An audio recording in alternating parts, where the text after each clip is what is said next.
अभी हम देखेंगे कि मादा खरगोश मदर खरगोश अपने बच्चे को कैसे दूध पिलाती है और इसका पूरा प्रोसेस क्या है। हम लोग अपने घर में बच्चों को रखने के लिए प्लास्टिक के इसी नेस्टिंग बॉक्स का यूज करते हैं, जो काफ़ी सुरक्षित है। इसमें बच्चों को कोई खतरा नहीं होता है। यह डेली सुबह में 10 साढ़े 10 बजे इस बॉक्स के पास आके बैठ जाती है और इंतज़ार करते रहती है कि कोई आकर बच्चों को इस बॉक्स से निकाल के इसे दे तो ये दूध पिला सके। हम लोगों को भी इससे पता चल जाता है कि बच्चों को दूध पिलाने का समय हो गया है। दूध पिलाने के समय को छोड़कर सारे दिन बच्चे हम लोगों के साथ इसी नेस्टिंग बॉक्स में उस ब्लैंकेट के अंदर रहते हैं, जिससे हम अपने ओढ़ने के लिए इस्तेमाल करते हैं। अभी मैं आपको दिखाता हूँ। वो ब्लैंकेट दूसरे रूम में बेडरूम में रखा हुआ है। ये ब्लैंकेट है जिसके अंदर बच्चे सुरक्षित ठंड से बचने के लिए रखे हुए हैं। देखिए, ये बच्चों को मैंने निकाल लिया है। अब हम इस बॉक्स को उसी सोफे पे जाके रख देंगे, जिससे कि वो अपने बच्चे को दूध पिला सके। इस तरह से बच्चे जाड़े में गर्म भी रहते हैं और उन्हें किसी तरह का खतरा भी नहीं होता है। मादा खरगोश यहाँ पर बॉक्स के आने का इंतज़ार कर रही है। ये देखिए, बॉक्स लाके मैंने यहाँ पे रख दिया है। ये बहुत खुश है। अब हम इसे खोल के इसके सामने बच्चे को निकालेंगे और ये अपने बच्चे को दूध पिलाएगी।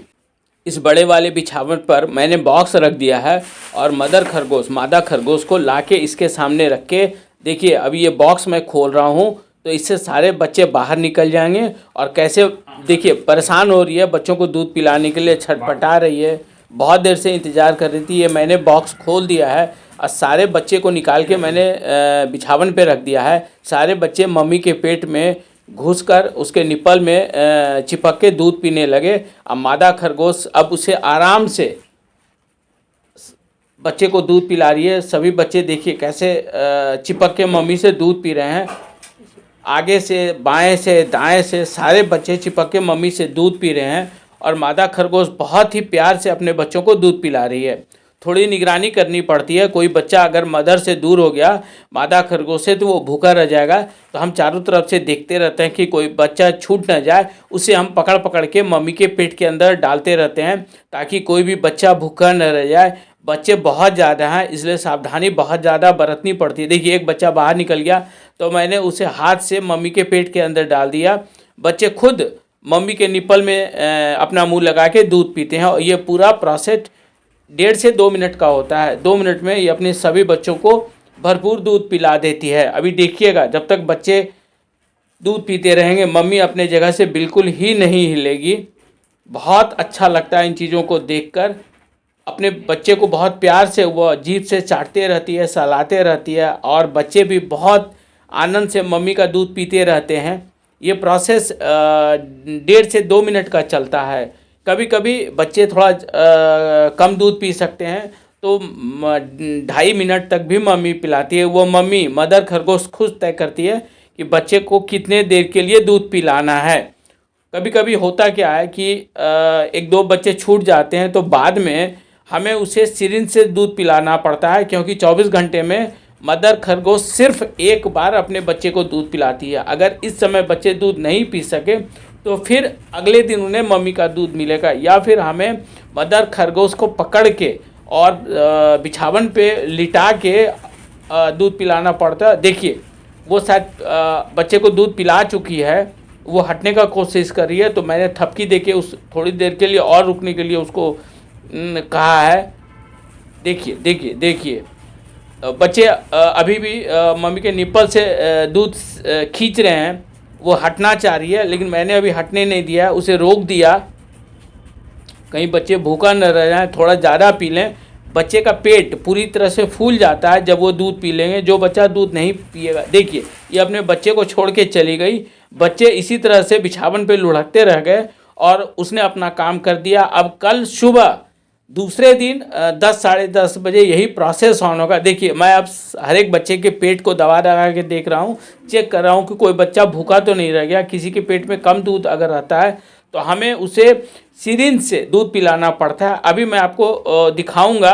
अभी मैं बच्चों को चेक कर रहा हूँ कि कोई बच्चा भूखा तो नहीं रह गया। अगर कोई बच्चा भूखा रह जाएगा तो हमारी जिम्मेवारी बढ़ जाती है, फिर हम लोगों को उससे सिरिंज से दूध पिलाना पड़ता है। अभी मैं चेक कर रहा हूँ कि कोई कहीं बच्चा भूखा तो नहीं रह गया। मुझे लग रहा है कि नहीं, सारे बच्चे दूध पी लिए।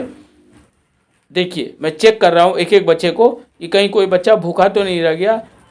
अभी पूरा प्रोसेस मैं आपको दिखा रहा हूँ। देखिए ये बच्चा, अभी मेरा हाथ यहाँ पे रुक गया क्योंकि ये बच्चा भूखा रह गया है। तो अभी एक बच्चा ऐसा मुझे दिखा जो भूखा रह गया है। जो बच्चे अच्छे से दूध पी ले उसे मैं नेस्टिंग बॉक्स में रख रहा हूँ। देखिए ये सारे बच्चे पी चुके हैं तो मैं इसे नेस्टिंग बॉक्स में रख रहा हूँ। देखिए देखिए, और एक बच्चा मुझे लग रहा है कि उसने ठीक से दूध नहीं पिया है, तो हमें उसे अभी सिरिंज से दूध पिलाना होगा। उसकी तैयारी मुझे अलग से करनी होगी। सिरिंज हमने रख रखा हुआ है। ड्रॉपर भी हमारे पास है। दवा पिलाने वाले ड्रॉपर को भी हम यूज़ करते हैं बच्चों को दूध पिलाने के लिए। तो एक बच्चा कम दूध पिया, उसका पेट पूरी तरह से फूला नहीं है, तो हमें लग रहा है कि हमें उसको दूध पिलाना होगा, नहीं तो वो भूखा रह जाएगा। देखिए अभी मैं आपको दिखाता हूँ कि हम सिरिंज से बच्चों को कैसे दूध पिलाते हैं। अभी एक बच्चे को मैं सिरिंज से दूध पिलाऊंगा। ये नॉर्मल मदर डेयरी वाला दूध है, आधा दूध और आधा पानी। मैंने इसको अच्छे से उबाल लिया है, सिरिंज को स्टरलाइज कर लिया और बच्चे के मुंह में सिरिंज को लगा के बूंद बाय बूंद, एक एक बूंद करके उसे पिलाना पड़ता है। बच्चे थोड़ा परेशान होते हैं। देखिए दूध ज़्यादा उसके चेहरे पे चला गया तो मैंने उसको रुमाल से पोंछा है, पोंछते रहना पड़ता है। फिर मैंने देखिए ये सिरिंज से मैंने दोबारा दूध लिया है। बहुत कम दूध लेना पड़ता है, 2-3 बूंद। उसके बाद बहुत ही सावधानी से साइड से सिरिंज लगा के उसे दूध पिलाना पड़ता है। यह प्रोसेस तब तक चलेगा जब तक बच्चे का पेट मुझे लगेगा कि अच्छे तरह से भर नहीं गया है। उसके बाद भी मैं इतना दूध नहीं पिला सकता हूँ सिरिंज से जितना मम्मी के निपल से बच्चे खुद दूध पीते हैं। फिर भी मैं कोशिश करता हूँ कि इतना दूध पिला दूँ ताकि अगले मॉर्निंग तक बच्चे सुरक्षित रह सकें। देखिए ये मैं दूध पिला रहा हूँ और इसका मुंह गीला हो जाता है, तो बार बार हमें अपने कपड़े से उसे पोंछना भी पड़ता है। देखिए फिर मैं दोबारा देखिए उसके गाल पे और उसके चेहरे पे दूध छिलक गया, तो मैं अभी उसे अच्छे तरह से साफ़ कर रहा हूँ। फिर मैं दोबारा ड्रॉपर लूँगा, सिरिंज लूँगा और सिरिंज से मैं फिर पिलाऊँगा। और थोड़ा सा पिलाने के बाद फिर मैं इसको देखिए बच्चे को मैं देख रहा हूँ और ये देखिए मैंने सिरिंज से फिर दूध लिया और फिर मैं इसको दूसरी बार दूध पिलाने के लिए फिर मैंने सिरिंज को उसके मुंह में लगा दिया है। यह काम बहुत ही सावधानी से करना पड़ता है। डर होता है कि कहीं बच्चे का दांत में नुकसान ना हो जाए, तो यह काम हमें साइड से मतलब कि जबड़े के साइड से करना पड़ता है, सामने से हम नहीं कर सकते। इसके लिए मैं अलग से एक वीडियो बना के आपको डाल दूंगा। कभी आपको ज़रूरत पड़े तो आप वहाँ से देख के आप सीख सकते हैं कि बच्चे को सिरिंज से कैसे दूध पिलाया जाता है। और जब भी सिरिंज से दूध पिलाते हैं तो हमें उसको पोंछना पड़ता है। बिना पोंछे दोबारा हम सिरिंज नहीं लगा सकते। उसके चेहरे में पूरी तरह से दूध का बूंद लग जाने से उसके फर थोड़े गीले हो जाते हैं, तो हम लगातार पोंछते रहते हैं। और सारे खरगोश देखिए हमारे कुर्ते के नीचे छिपे हुए हैं ठंड से बचने के लिए। देखिए मैंने उसको अभी ढक दिया है, वहाँ पे 7 खरगोश है और एक को मैं अभी दूध पिला रहा हूँ। देखिए फिर मैंने तीसरी बार सिरिंज को भरा है। मुश्किल से 2 या 3 बूंद हम लेते हैं, अधिक से अधिक 5 बूंद ही हम पिला सकते हैं एक बार में। उसमें से मान के चलिए कि 2 बूंद मेरा गिर ही जाता है, सिर्फ 2 या 3 बूंद उसके मुंह में जाता है। हम इतना दूध पिला देते हैं कि वो अगले सुबह मम्मी के पिलाने तक सुरक्षित रह सके, उसे पीने की ज़रूरत महसूस ना हो। मुझे रात में यदि लगेगा तो एक बार और मैं इसके मदर को, मम्मी मादा खरगोश को बिछावन पे लिटा के कोशिश करूँगा दूध पिलाने का रात में, नहीं तो कल सुबह इन बच्चों को दोबारा दूध मिलेगा। इस तरह से बच्चों को दूध पिलाने का पूरा प्रोसेस कंप्लीट हो गया। अब मैं इसे वापस 8 के 8 बच्चों को नेस्टिंग बॉक्स में डालकर वापस ब्लैंकेट के अंदर डाल दूंगा ताकि ये ठंड में बच सकें और सुरक्षित रह सकें। देखिए ये मैंने सभी बच्चों को इस नेस्टिंग बॉक्स में डाल दिया है। साइड से मैंने एक रस्सी रखा हुआ है, उसमें मैं गांठ लगा देता हूं ताकि बच्चे खुद छलक कर अपने पैर से ढक्कन को हटाकर इस नेस्टिंग बॉक्स से बाहर ना जाएं। इस तरह से मैंने अब इस गांठ को लगा दिया है और ये बच्चे फिर से सुरक्षित हो गए हैं।